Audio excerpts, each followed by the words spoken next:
अस्सलामुअलैकुम, वेलकम करते हैं आपको मुमताज़ रिएक्शन में। कैसे हैं मेरे प्यारे प्यारे यूट्यूबर्स। आई होप कि आप लोगों को मेरी वीडियो का इंतज़ार होगा। और काफ़ी लोगों ने मुझसे इंस्टा पे पूछा कि आपकी वीडियो क्यों कम आ रही है। तो बस घरेलू मसरूफियात, बच्चों के एग्ज़ाम्स होने वाले हैं, उनकी तैयारी वगैरह की वजह से थोड़ा बिज़ी हूँ मैं। अच्छा जी, बात करेंगे अपने टाइटल के हवाले से, लेकिन पहले एक रिक्वेस्ट कि अगर अभी तक आप लोगों ने चैनल को सब्सक्राइब नहीं किया तो प्लीज़ जल्दी से मेरे चैनल को सब्सक्राइब करें, सपोर्ट करें, ताकि जो ऐसे फेक यूट्यूबर्स हैं जो हमें उल्लू बनाते हैं, जस्ट आपको नहीं मुझे भी तो उनका जो कहते हैं ना दूसरा चेहरा, वो आपके सामने लाके दिखाया जा सके और आप ही लोगों के दिल की बातों को यहाँ पे डिस्कस किया जा सके। तो जी, रिएक्शन स्टार्ट करते हैं। बात करते हैं सबसे पहले अरीब और इकरा कंवल की। अरीब और इकरा कंवल, मुझे समझ में नहीं आता कि इनकी इकरा की रुखसती क्यों नहीं की गई। भाई, इकरा इतनी बेताब हो रही हैं। अभी उनका व्लॉग मैंने देखा। बात करेंगे उन्हीं के कंटेंट में से, पर्सनली उनकी कोई बात नहीं करते, ठीक है। तो इकरा की अभी मैंने व्लॉग देखा 2 दिन पहले वाला, जिसके अंदर उन्होंने अपने फैमिली से झूठ बोला, जबकि वो तैयार हो के एक अजीब सा कोई ड्रेस था जो बच्चियां पहनती हैं। तो खैर, ये तो सारी बच्चियां ही बनी हुई होती हैं। तो वो ड्रेस पहन के तैयार हुई बैठी थी। वालदा साहिबा ने पूछा कि भाई कहाँ जा रही हो तैयार हो के। तो उन्होंने बोला, इकरा ने, कहीं नहीं, मैं कहीं नहीं जा रही, मेरा वैसे ही तैयार होने को दिल चाह रहा था, मुझे डिनर दे दीजिए, मैं खाना खा लूँ। डिनर कर लिया, उसके बाद फिर तैयार बैग वैग लेके अरीब आ चुके थे दरवाज़े पे। और ये साहिबा जा रही थी दरवाज़े पे, यानी बाहर जा रही थी अरीब के साथ कहीं घूमने। इतने में उनकी वालदा ने देख लिया। तो उन्होंने पूछा कि मैंने कहा था ना, जो तुम तैयार हुई हो इसीलिए तैयार हुई हो कि तुमने कहीं जाना है, तो क्यों जा रही हो। तो उस पर उन्होंने कहा कि नहीं नहीं, वो अरीब ने मुझे कहा था कि आप बस तैयार हो जाओ, मैं आ रहा हूँ, अरीब को शायद कोई काम है, ये वो ना। तो उनकी अम्मी को आया ज़रा गुस्सा। और बहुत अच्छी बात है, बहुत अच्छा लगा मुझे ये देख के कि उन्होंने अपना एक वालदा होने का एक मतलब कहते हैं ना, उसे रोल निभाया, और बहुत अच्छी बात है। वो गई दरवाज़े पे अपने दामाद के पास, उनसे बोला, भाई क्या सीन है, कहाँ जा रहे हो इतनी रात में, क्यों जा रहे हो।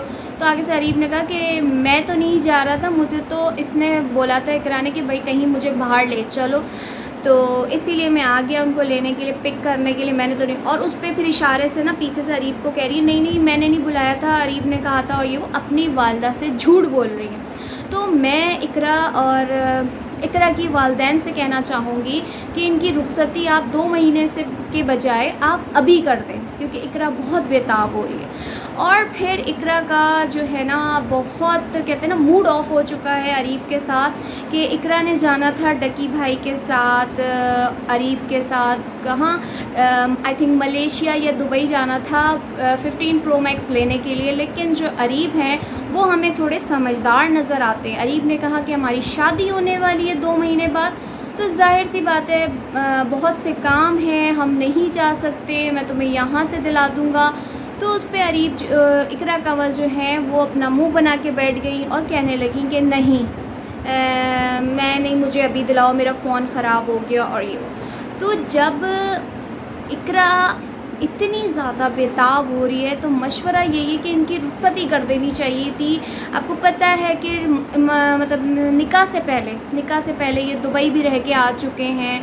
तो मेरा यही मशवरा है कि इनके वालिदैन को इनकी रुखसती कर देनी चाहिए थी निकाह के साथ ही, ताकि ये जो रोज़ रोज़ की जो इकरा समझती हैं कि मेरे ऊपर पाबंदियाँ लग रही हैं, मेरे वालिदैन गलत हैं, मुझे अरीब अब तो मेरे शौहर हैं, तो मैं जा सकती हूँ। तो ये चीज़ें नहीं होती इकरा सिस्टर, इकरा बेटा, ठीक है, आप बहुत छोटी छोटी सी हैं, तो ये चीज़ें नहीं होती। हमें अपने वालिदैन को भी देखना है। तो मेरे जो सब्सक्राइबर देखने वाले हैं, तो वो आके मुझे आप लोगों के बारे में कहते हैं कि ये इस तरह के व्लॉग बनाती हैं, बेहयाई फैला रही हैं, माशरा ख़राब कर रही हैं। तो आप ही लोग हमारे जनरेशन के रोल हो।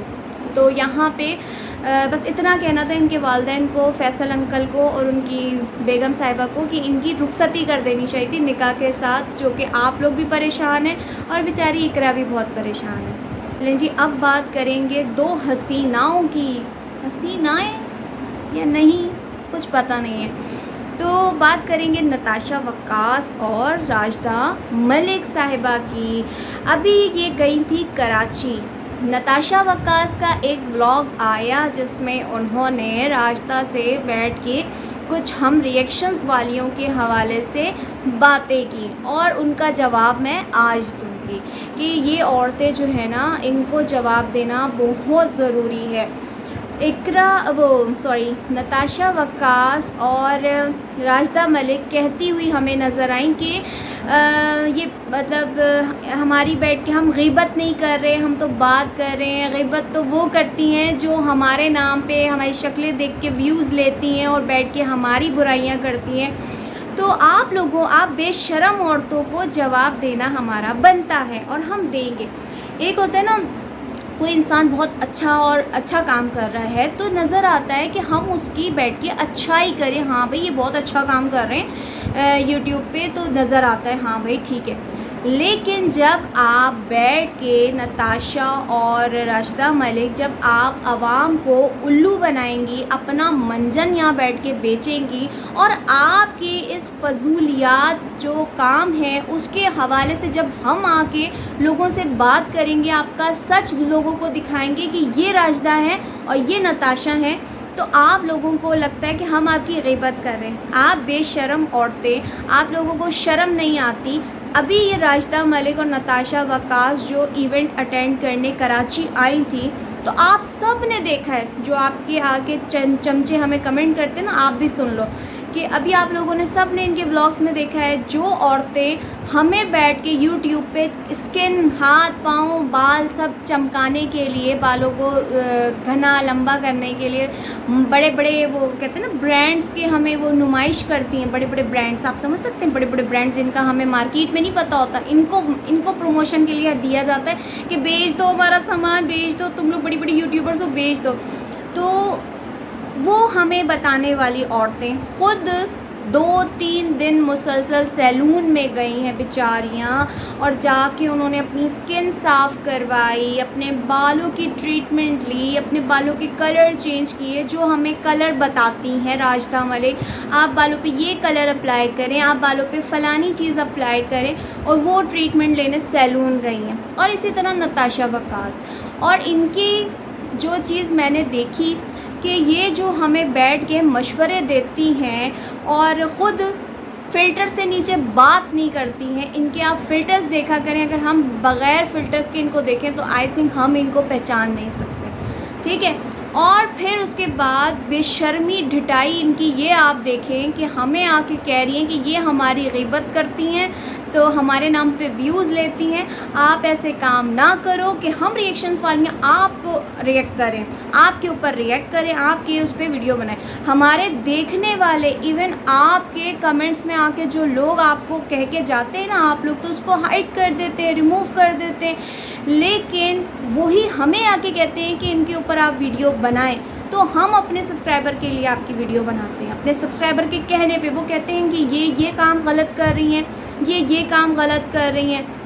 और फिर उसके बाद जो हमारी ड्रामेटिक क्वीन राशिदा मलिक हैं, इतना ही अपने बेटे को चुमियाँ चाटियाँ वापसी में कर रही थी, इतना ही एहसास होता तो अपने बच्चे को बेचारे को साथ ले जाती, क्या चला जाता अपने टिकट पे। वहाँ पे भी ये जो होटल में आराम से अफोर्ड कर सकती थी वहाँ का जो भी रूम का जो चार्जेस होते हैं, लेकिन नहीं जी, हमारी प्राइवेसी ख़त्म हो जाएगी। आपको पता है राशिदा मलिक और उनकी बेटी गई थी, तो आपको पता है कि जब हम बिल्कुल अकेले होते हैं तो हम बिल्कुल पंछियों की तरह उड़ रहे होते हैं, हमें कोई रोकने टोकने वाला नहीं होता। जैसे कि अपने हस्बैंड को नहीं लेकर गई कि हमें कहीं रोके टोके ना, फिर लोग क्या बोलेंगे। तो इसीलिए ये औरतें जो हैं फिर आके ड्रामा कर रही हैं, बेटे से गले लग रही हैं, बेटे को चुम्मा चाटियाँ कर रही हैं, जैसे पता नहीं क्या हो गया, मैं कितने दिनों की जुदा हुई मी हूँ।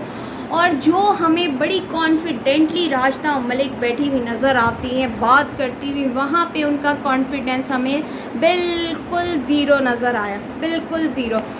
और फिर उसके बाद इतना ट्रीटमेंट लेने के बावजूद आर्टिफिशियल नेल्स लग रहे हैं और परेशानी हो रही है, हम कैसे अब इवेंट को अटेंड करेंगे, क्या करेंगे। और फिर उसके बाद इवेंट ख़त्म होने के बाद फिर कराची की किसी बड़े मॉल में घूमा फिरा जा रहा है, पैसों की नुमाइश दिखाई जा रही है, यहाँ पे ये लिया जा रहा है, वहाँ पे वो लिया जा रहा है। तो ये तो यूट्यूबर्स आपको पता है हमारी वजह से ही कमा के आगे पहुंच रहे हैं और पहुंचते रहें। लेकिन हमारी आपसे कोई पर्सनली दुश्मनी नहीं है, ना नताशा वक्कास से और ना ही राशिदा मलिक से। लेकिन खुदारा आप लोगों की जानों से खेलना बंद करें कि आप लोगों को यूट्यूब की इतनी इनकम मिल जाती है तो आप लोग ये जो पीआरपी गलत चीज़ों की करती हैं ना, प्रमोशन करती हैं, तो ये करना बंद कर दें तो हम आपके ऊपर रिएक्ट करना बंद कर देंगे। तो बस ये था मेरा आज का रिएक्शन।